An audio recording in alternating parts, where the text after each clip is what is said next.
বৃষ্টি ভালো কথা বলেছে। নমস্কার, কেমন আছো সবাই? আশা করছি সবাই খুব ভালো আছো। সকালবেলা এক বালতি মাঠে টাটকা শাক সঙ্গে নিয়ে আর তোমাদের সবাইকে সাথে নিয়ে আজকের এই ব্লগটা শুরু করছি। তোমরা সবাই আমার সাথে থেকো। মাঠের টাটকা টাটকা কলমি শাক, নোটে শাক আর এই সজনা শাক। এই সজনা শাকগুলো বেশ কি সুন্দর কচি কচি হয়েছে, এত ভালো লাগে। সকালবেলা উঠে সব কাজকর্ম সেরে নিয়েছি, তারপর চলে এসেছি রান্নাঘরে। এসে দেখছি এক বালতি শাক তুলে এনেছে। আমার শাশুড়ি গরু বাঁধতে যায় আর ওখান থেকেই নিয়ে আসে শাক তুলে। আর আমি মাঠে গিয়েছিলাম, দেখলাম না কি সুন্দর আমাদের নোটে শাক হয়েছে, লাল লাল নোটে শাক। মাঠে বলতে এখন তো বর্ষাকাল, মাঠ সব ডুবে, কিন্তু ওই যে আমাদের আলে চাষ করা হয় না, ওই আলের উপরেই হয়েছে। বর্ষাকালে আমাদের এদিকে মাঠময় শুধু সবজি চাষ, যত দূর পর্যন্ত চোখ যাবে দেখবে শুধুই সবজি। আর আমরা প্রতিদিন ওই টাটকা সবজিই খাই। তোমাদেরকে একদিন আমাদের মাঠে নিয়ে যাব, দেখবে কি সুন্দর, ভালো লাগবে খুব। মাঠময় কত সবজি হয়ে আছে।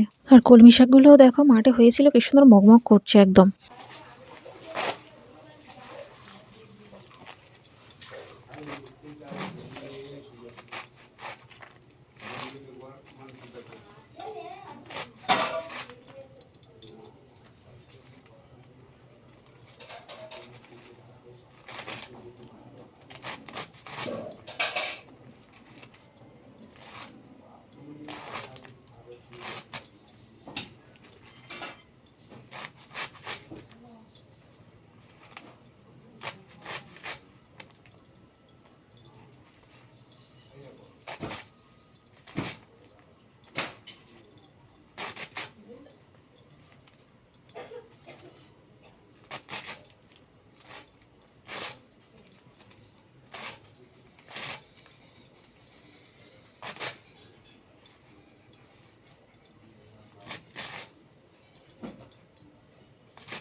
শাকগুলো কেটে নিয়েছি, আর ওই যে মোটা মোটা একটু ডাঁটাগুলো আছে ওগুলো আর দিইনি, মোটা মোটা ডাঁটাগুলোকে ফেলে দিয়েছি।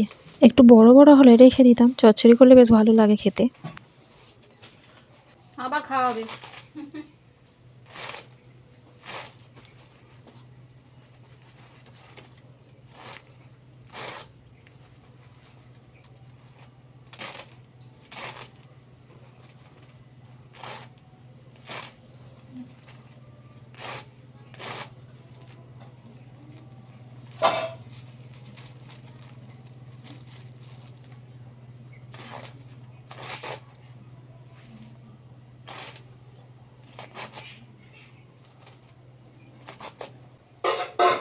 ডাল, খেসরির ডাল।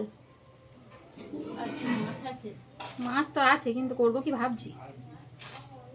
যারা পালার তারা পারেন, যারা পারেন না তারা দেখবি বেশিরভাগ পুজোর ক্ষেত্রে যোগে যাবে তুই মাছ মাংসটা বেশি খায়।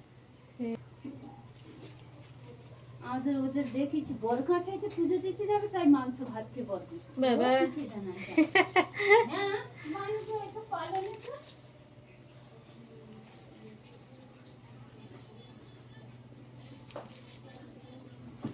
আমাদের এই বড়িতে কিন্তু প্রচুর ধার। আনাজ কাটতে যেমন ভালো লাগে, তেমন দিনরাত আমার হাতও কেটে যায়। আর এই ধার বটিতে আনাজ কেটে আমার এমন অভ্যাস হয়ে গিয়েছে, অন্য বটিতে যেন কাটতে ইচ্ছে করে না।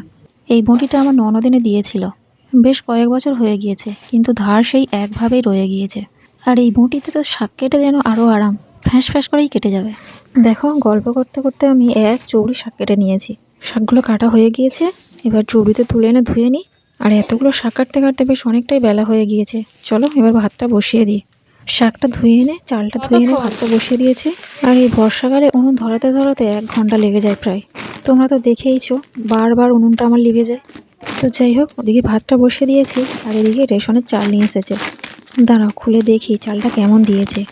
আগে তো রেশনে চাল আর আটা দিত, আর এখন দেয় চাল আর গম। আর আমাকে সারা বছরই রুটি বানাতে হয়। রুটি আমার অতটা ভালো লাগে না, 2-1টা হয়তো খাই ইচ্ছা হলে, কিন্তু শ্বশুর শাশুড়ির জন্য রোজই রুটি করতে হয় আমাকে। তো যাই হোক, এই যে দেখো চালটা কেমন দিয়েছে, একটু লাল লাল, মনে হচ্ছে মুড়ি হবে। তবে একবার ভাজতে দিয়েছিল রেশনের চাল, মুড়ি হয়নি বলে আর কোনোদিন ভাজতেই দেয়নি। দেখো মুড়ির চালের মতো কেমন লাল লাল। যাই করে হোক, যাক ভাত রান্না করে খেয়ে নেবো। আর এই দেখো এই সবজিটা, বলো তো এটার নাম কি? আচ্ছা ঠিক আছে, আমিই বলে দিচ্ছি। এটা হলো যুক্তি ফল। গরমের সময় যে যুক্তি ফুল হয় না, আমরা ভাজা বা চচ্চড়ি খাই, সেই ফুল থেকে এই ফলগুলো হয়। যুক্তি ফুলও যেমন তেতো আর এই ফলগুলোও তেমন তেতো। আর এই ফলগুলো না যখন শুকনো হয়ে যায় ভেতরে সেই তুলোর মতো থাকে।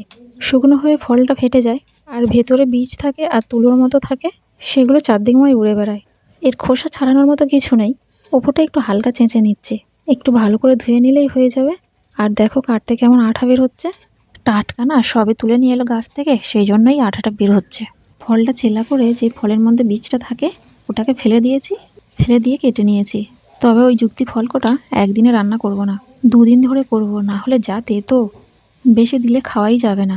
আর ওই যে ভাজা করব, ভাজা একটুখানি তুলে রেখে দেবো আমি, ভাজাটা আমি খাবো। আর চচ্চড়ি দিলে যা তেতো লাগে, অত তেতো আমি খেতে পারি না।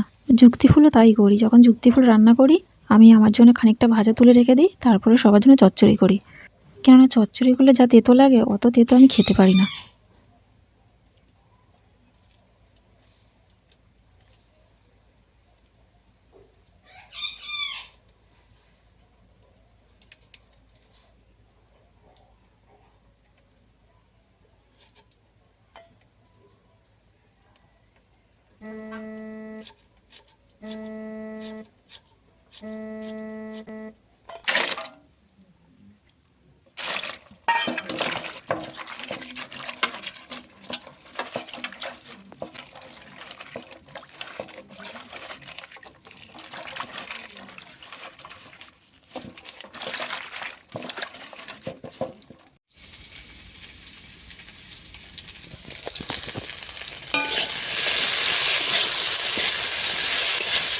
যুক্তি ফলগুলো কেটে ভালো করে ধুয়ে ভেজে নিয়েছিলাম, তারপর আলু দিয়ে আর কাঁচকলা দিয়ে চচ্চড়ি করেছি। আর এদিকে দেখো আগের দিন বিকেলবেলা একটা পুকুর থেকে কত বড় কাঁকড়া ধরেছি।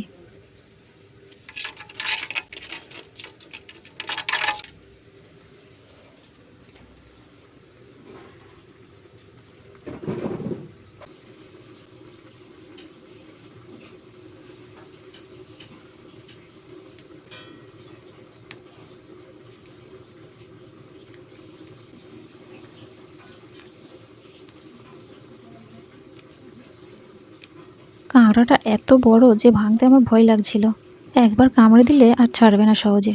তো যাই হোক, রান্নাবান্না শেষ হয়ে গিয়েছে আর ওদিকে দেখো এসে গেছে ঝড়, মনে হচ্ছে খুব জোরে বৃষ্টি আসবে। আমি গিয়ে তাড়াতাড়ি বরং ভাতটা খেয়ে নিই। চলো তাহলে আজকের ব্লগটা এখানেই শেষ করছি, দেখা হচ্ছে পরের ভিডিওতে। ততক্ষণ সবাই ভালো থেকো, সুস্থ থেকো। আর আজকের ব্লগটা কেমন লাগলো কমেন্ট করে অবশ্যই জানাবে, ভালো লাগলে একটা লাইক করে দেবে আর চ্যানেলটাকে সাবস্ক্রাইব করে দেবে।